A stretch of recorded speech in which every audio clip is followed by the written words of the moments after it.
എല്ലാവർക്കും എൻ്റെയും എൻ്റെ കുടുംബത്തിൻ്റെയും ഓണാശംസകൾ, 1000 ഓണ ആശംസകൾ. ഓക്കെ,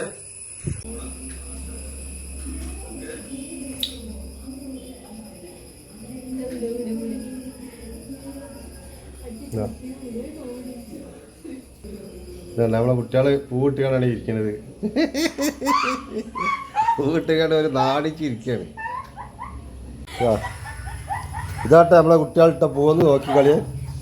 ഒരു ഇതെന്താ പിന്നെ മയിലാണെന്നാണ് പറഞ്ഞത്. മയിലിൻ്റെ മാതിരി ആർക്കും തോന്നുന്നുണ്ടെന്നുണ്ടെങ്കിൽ ഒന്ന് കമൻ്റ് ഇടി. അല്ല, മയിലായിട്ടാണ് ഇത് പറയണവർ. മയിലാണെന്നാണ് പറഞ്ഞത്. കണ്ടിട്ടൊരു മയിലിൻ്റെ ഒരു ഇതുണ്ട്. ചുണ്ടിനെന്തോ ഒരു പ്രശ്നമുള്ള മാതിരി തോന്നുന്നുണ്ട്. എന്നാലും അഡ്ജസ്റ്റ് ചെയ്യാൻ തോന്നില്ലേ അല്ലേ? നോക്കാണേ, ഇങ്ങനെ കാണുമ്പോൾ ഒരു മയിലിൻ്റെ ഒക്കെ മാതിരി തോന്നണില്ലേ? എന്താ മയിലാണോ? ഇനി മയിലല്ലേ അതോ കൊക്ക? മയില് മയില് മയിൽ, ഒറിജിനൽ മയിലാന്നാണ്.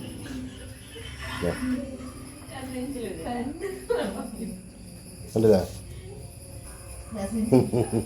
അപ്പോൾ ഇവർ പറഞ്ഞത് എന്താണെന്നറിയോ? ഇത് മയിലാണെന്നാണ് പറഞ്ഞത്.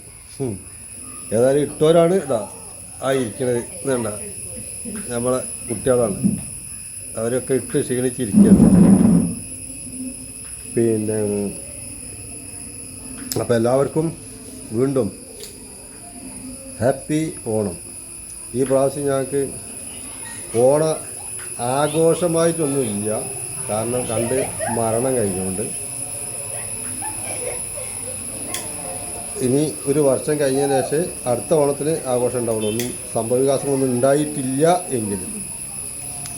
അപ്പോൾ പിന്നെ എന്താ പറയുക, വർഷത്തിൽ നമ്മൾ ഓണത്തിന് വിളിക്കുന്നവരൊക്കെ ഇപ്പം ഇങ്ങനെ വിളിച്ച് തുടങ്ങുന്നുണ്ട്. ഈ പ്രാവശ്യം ഓണ ആഘോഷമൊന്നും ഇല്ല, ഒന്നും വിളിയൊന്നും പിന്നെ ഇല്ലല്ലോ എന്ന് ചോദിച്ചിട്ട്. അപ്പോൾ അവരോട് ഇപ്പം എന്താ പറയുക, എല്ലാവരോടും പറയാണ്, ഈ പ്രാവശ്യം ഇങ്ങനെ നമ്മളെ തറവാട്ടിൽ 2 മരണം സംഭവിച്ചുകൊണ്ട് ഈ പ്രാവശ്യം ഓണാഘോഷമായിട്ട് ഒന്നുമില്ല. അപ്പോൾ അതുകൊണ്ട് എല്ലാവരും ക്ഷമിക്കുക. അടുത്ത പ്രാവശ്യം ഒന്നും ഒരു സംഭവവികാസങ്ങളും ഉണ്ടാകാതിരിക്കട്ടെ എന്ന് എല്ലാ വർഷവും പിന്നെ വിളിച്ചിട്ട് വരാറുള്ളവർ പ്രാർത്ഥിക്കുക. എന്നാലേ നമുക്ക് അടുത്ത വർഷമെങ്കിലും ഒന്ന് ഉഷാറാക്കാൻ പറ്റുള്ളൂ. അപ്പോൾ ക്ഷമിക്കുക എല്ലാവർക്കും. വീണ്ടും happy Onam. Okay, thank you.